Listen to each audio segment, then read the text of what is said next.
Olá a todos vocês, tudo bem? Que o Eterno vos abençoe. Eu quero estar aqui trazendo uma resposta sobre a blasfêmia contra o Espírito Santo. A Torá diz: não blasfemarás de Elohim. Tá? Há um caso de Ofni e Finéias, filhos de Eli, que o texto diz no original que eles blasfemaram contra Deus. O que esses filhos de Eli faziam? Eles eram sacerdotes e os sacrifícios eram feitos, o sacerdote tinha direito a uma parte do sacrifício. Eles comiam a melhor parte, eles roubaram a Deus. Eles cometiam o pecado sexual dentro do local de adoração. Eles eram ímpios, imorais, blasfemadores. Pecado de rebeldia. Pecado contra o Espírito Santo. Eu posso dizer que o pecado de Saul é um pecado contra o Espírito Santo. É ser rebelde à voz de Deus. Deus disse para Saul fazer algo, ele faz algo diferente. Também o caso de Ananias e Safira, é claro, uma desobediência voluntária ao Espírito Santo. Mas no livro de Mateus fala que os sacerdotes, na realidade os fariseus, né? Os fariseus, eles falaram que Yeshua estava expulsando demônio por Beuzebu, maioral dos demônios. E isso está no Talmud. Está no Talmud. Hoje os judeus aprendem que Yeshua foi um feiticeiro. Você sabia disso? Que o Talmud diz que Yeshua veio de relação sexual imoral. Veja só, queridos. Aqueles fariseus transmitiram isso oralmente. Veja como que isso é forte. Mas o que seria o pecado com o Espírito Santo? Falar de Deus, sim. Blasfemar contra Deus. Maldiçoar a Deus.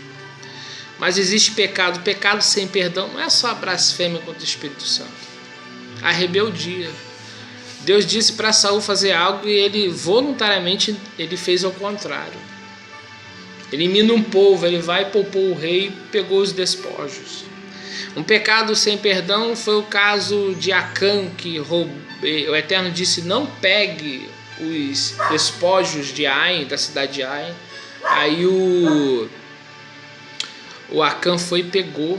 Rebeldia, pecado de morte. Ananias e Safira, pecado de morte. Uma rebeldia ao Eterno. O Eterno diz: não vai para esse caminho, você diz: eu vou e ponto final. Isso é uma rebeldia. Isso pode ocasionar num pecado sem perdão. A pessoa não precisa morrer para pecar contra o Espírito Santo. Não. Mas Felipe, na sua ignorância, ela pode blasfemar? Eu posso dizer que sim. Paulo, Shaul pensava que os fariseus falavam era o certo. Os fariseus ficavam inculcando na cabeça dos rabinos que Yeshua era uma farsa. Você vê que o texto fala que os fariseus estavam falando isso. Paulo pensava que Yeshua era uma farsa. Você sabia que Paulo pensava que Yeshua era um feiticeiro? Os fariseus inculcaram isso. Não todos os fariseus, não generalizando todos. Aqueles rebeldes que estavam indo contra o Mashiach. E como eu falei, no Talmud diz isso. Falam que Yeshua era um feiticeiro, aprendeu a fazer magia. Só que Yeshua deixou algo declarado: se eu expulso o demônio pelo dedo de Deus, para vós chegou o reino. Quem não se ajunta, se espalha. Se você está arrependido de alguma palavra que talvez você falou, possivelmente isso não é um pecado contra o Espírito Santo, porque o Espírito Santo vem convencer o homem do pecado, da justiça e do juízo. Mas é muito importante prestar muita atenção ao se levantar contra uma profecia ou contra uma palavra que Deus envia por um filho dele. Se esse homem estiver cheio do Espírito Santo e Deus te der uma mensagem e você for rebelde, o pecado pode ser grave. Tá? E muitas das vezes esse pecado não vai ter oportunidade. Yeshua deixou claro ali. Mas para ser claro ali, seria no sentido que as pessoas estão vendo Deus agir, fazer, e ali eles sem discernimento, na rebeldia, porque na realidade o sacerdote não estava preocupado com o reino de Deus, estava preocupado com eles. Tá? Então o pecado contra o Espírito Santo ali, blasfemar contra o Espírito Santo, está na Torá, não blasfemar contra Deus. É a mesma coisa o seu pai, por exemplo, te ensina que Deus, Adonai, é o Deus Todo-Poderoso. Você aprende a vida toda que Deus é o Todo-Poderoso. Chega um dia, você cisma e por algum problema da vida, você diz palavras de maldição contra Deus.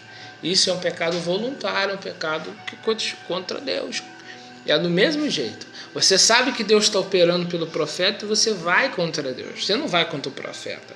Se Deus está falando com a congregação, corrigindo, e você vai contra o Espírito de Deus, você está indo contra Deus, não é contra o profeta. Entende? É nesse caso que Yeshua está falando. Voluntariamente e conscientemente. Tá? É perigoso, queridos. Ananias e Safira, eles pensaram que não estavam fazendo nada demais, mas eles estavam cometendo um pecado muito grave. Yeshua fala assim, Oséias fala na carta dele: meu povo é destruído por falta de conhecimento. Meu povo é destruído porque lhe faltou conhecimento. Então, quando o profeta fala, a Bíblia diz: se cumprir, foi Deus que falou. Se não se cumprir, não tem mais ao profeta. Mas antes de julgar algo, tem que ter consciência, tá? Tem que ter discernimento espiritual, tá? Mas, comumente, as pessoas, às vezes, elas são atacadas por mensagem na mente. O diabo coloca sugestões na mente das pessoas. Muitas pessoas, o diabo começa a frigir, dizendo: você pecou contra o Espírito Santo. E a pessoa começa a ficar perturbada com aquilo. Mas não é que você pecou, é que o diabo está querendo tirar a tua paz, tua shalom.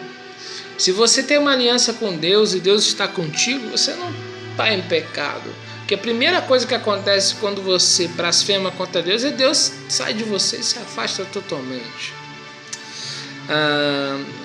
Por exemplo, uma pessoa que xinga um homem de Deus quando vai levar uma palavra. Por exemplo, eu estou levando a palavra para você e você voluntariamente sabe que o que eu estou falando é de Deus, sabe que o que eu estou falando é da parte do Senhor, e você começa a xingar, dizendo: tudo que você está falando é o diabo que está te usando. Você começa a dizer palavras ruins, certo? Então isso é uma blasfêmia, isso é perigoso. Muito perigoso, porque está pecando contra a santidade de Deus, né?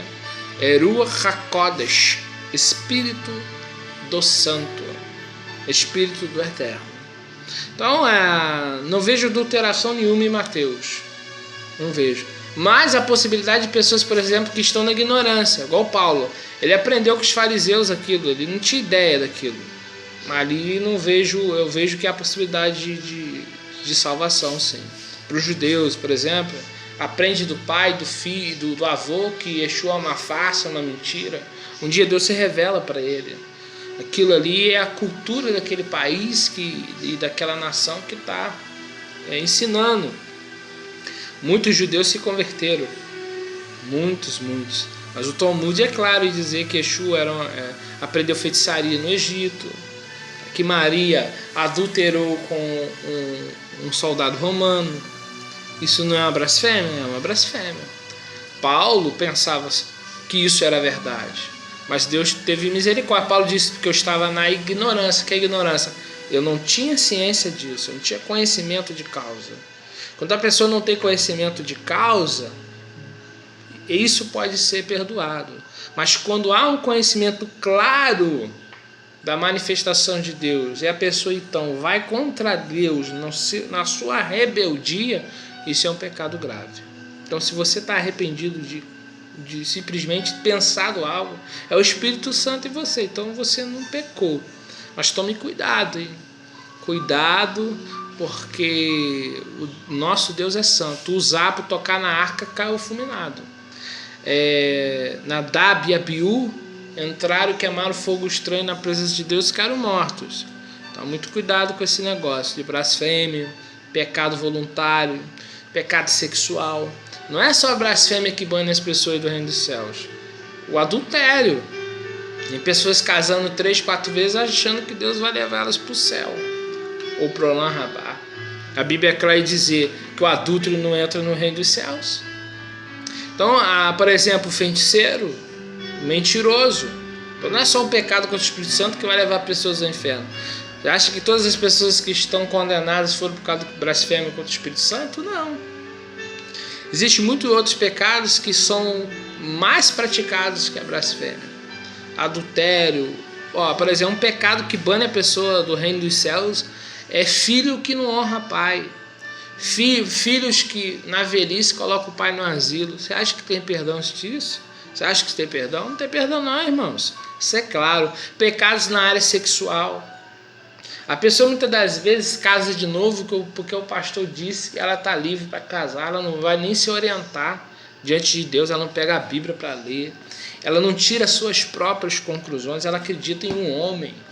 Ela não vai investigar a palavra. Aí vivem em adultério e quando acordam no Sheol ou lá no inferno, por que eu estou aqui? Então, queridos, pecado sem perdão é pecado não confessado. Tá? Tem muitos motivos que vão levar as pessoas para o inferno. Muitos motivos que vão levar as pessoas para o inferno. Quem não ajudou o pobre quando podia ajudar. Está lá Mateus capítulo 25. Tive fome e não me deste comer. Tive sede e não me deste beber. Estava nu e não me vestiu. Apartai-vos de mim, malditos, praticantes da iniquidade. Então não é só o pecado contra o Espírito Santo que vai banir as pessoas do mundo vindouro. E Yeshua enfatizou que o caminho é estreito, a porta é estreita. Muitos vão tentar e não vão conseguir. Não vão conseguir por quê? Por causa das suas vidas. Aí as pessoas dizem, mas Felipe, nós estamos no tempo da graça. Mas graça não veio legalizar pecado. Não. Olha, quer um exemplo de graça na Bíblia? Noé. A Bíblia diz que Deus ia destruir o mundo. Então Deus disse para Noé, vou poupar sua família. Constrói uma arca. A graça é o quê? É permitir Noé construir a arca. E a arca levou 120 anos, quase 120 anos para ser construída. Noé teve que se esforçar, lutar, não desistiu, tinha que permanecer. Fez esforços, suava para fazer aquela arca. Deu trabalho. Não é fácil a salvação é simplesmente eu creio em Jesus, estou salvo. Porque a palavra fé bem explicada é ações firmes. Você não vai ser salvo simplesmente porque acredita em Jesus. Não, meu irmão, não cai nessa não, que isso é furada. Você tem que ter aliança com Deus, uma vida de renúncia. Tá? Muitos pecados menores vão levar pessoas para o inferno. Comer sangue. Comer sangue. Comer carne com sangue é um pecado que a Bíblia diz que bane a pessoa do mundo vindouro. Como eu disse, o adultério bane a pessoa, se não se arrepender, é claro. Então, queridos, existem muitos outros pecados. Apocalipse diz que o covarde não herdará o reino dos céus. O que é o covarde? É aquele que Deus manda pregar, ele tem medo, ele não quer se expor, ele não quer botar a cara para bater assim, eu estou falando de contra o pecado. A pessoa não quer se envolver, esse é o covarde, medroso, não vai entrar no reino dos céus. O adúltero, o fornicário não vai entrar, o avarento não vai entrar. Quem é o avarento? Aquele que só quer ganhar, quer enriquecer, quer enriquecer. Então, meu irmão, minha irmã, o que você precisa ter na sua vida não é se preocupar simplesmente, será que eu pequei? Não. Tem que saber se você tem aliança com Deus. Aliança, qualquer um pode ter. Deus chama todos para ser dele. A oportunidade está aí. Se entrega ao Cordeiro, meu irmão, minha irmã. Se entrega a ele a sua vida, a sua casa. Renuncia. Se tu não renunciar, que a Bíblia diz que quem quer salvar a tua vida vai perder ela. Então, se você está tentando salvar a tua vida, você vai perder a tua vida. Tá? Fica aqui a mensagem. O que é pecado contra o Espírito Santo? Qual pecado vai me tirar da salvação? Muitos pecados vão tirar a salvação de muitos. Mentira. A pessoa ama mentira, vive mentindo. Você acha que quando ela morrer, ela vai para onde? Ela vai para o inferno, vai para o Gehinom, vai estar lá esperando a condenação. Gehinom. É a Bíblia que diz, feiticeiro, os imundos, os fornicários. vai para o inferno, não tem jeito, irmãos. É o que a Bíblia diz. Nascer de novo. Sem nascer de novo, o que tem para o ser humano é a condenação eterna. E a pessoa que vive uma vida de pecado, troca de mulher ou troca de blusa, você acha que vai entrar no reino dos céus só porque frequenta culto? Só porque vai na igreja? Só porque tem uma carteirinha? Ou porque no dia de Santa Ceia está lá? Quantos filhos aí mandam xinga pai, até bate em paz e de noite está lá na igreja cantando, marido que bate na mulher. Irmão, se não nascer de novo, não tem salvação, não tem o rabá. É uma luta, é constante, é ganhar na força, é na luta. Então não tem jeito, irmãos. Muitos pecados vão banir as pessoas do mundo vindouro. A idolatria é um pecado grave, é um pecado gravíssimo a idolatria. A idolatria é prestar um culto a uma pessoa. Existe o culto, o ídolo do coração. Quer um exemplo? Você ouve mais seu marido do que o eterno. Você ouve mais a tua esposa do que Deus. Deus te deu uma missão e você não vai porque a tua esposa não deixa. Tu vai para o inferno, porque a Bíblia diz que você tem que amar Deus sobre todas as coisas. Deus veio primeiro, a família vem depois. É assim, ponto final. Yeshua falou, quem ama mais a mulher é parente do que a mim, é digno de mim. Então se Deus te deu uma missão, vai cumprir ela. Para de dar ouvido a terceiro, porque Deus vai cobrar de você. Então não é só a blasfêmia contra o Espírito Santo que vai banir a pessoa do mundo vindouro. Tem muitos outros pecados que vai banir a pessoa. O amor ao dinheiro. Amor ao dinheiro. As pessoas que são amantes de si. Vai lá em Gálatas 5,19, está relacionado, Apocalipse 22,15, está claro. Irmãos, as pessoas erram, nós erramos. Mas viver na prática do pecado é coisa diferente. João diz, filhinhos, se pequeis, temos o advogado junto ao Pai. Mas aquele que vive na prática do pecado não é de Deus, é do diabo, porque aquele que é de Deus, a semente de Deus permanece nele. Se você tem o Espírito Santo, você não consegue mais viver uma vida de mentira. Se você tem o Espírito Santo, você não consegue mais ficar adulterando. Você não consegue mais viver, tá? Aquela vida que você vivia. E se você consegue entrar em locais ímpios, imundos, é porque o Espírito de Deus não está em você. Você precisa de Deus na tua vida. Então não é só a blasfêmia que vai tirar a pessoa do mundo vindouro. É muitos outros pecados. Não é fácil ser salvo. Esse papo, essa conversa fiada que a igreja hoje tem, que diz tempo da graça, achando que é Yeshua, tá? Vai levar para o mundo vindouro pessoas com as vestes sujas? Não vai mesmo. Mas a salvação é por obras? Não. A salvação é pela fé. Fé são ações firmes. Por ele ter morrido por você, você não pode mais decepcioná-lo. Então você renuncia. Se os apóstolos do primeiro século entregaram as suas vidas para serem mortos, por que nós não podemos fazer pelo reino aquilo que temos que fazer? Pense nisso e Deus abençoe vocês. Qualquer dúvida, coloque aí nos comentários as vossas dúvidas. Será um grande prazer responder a vós outros. Um abraço, Shalom Aleichem.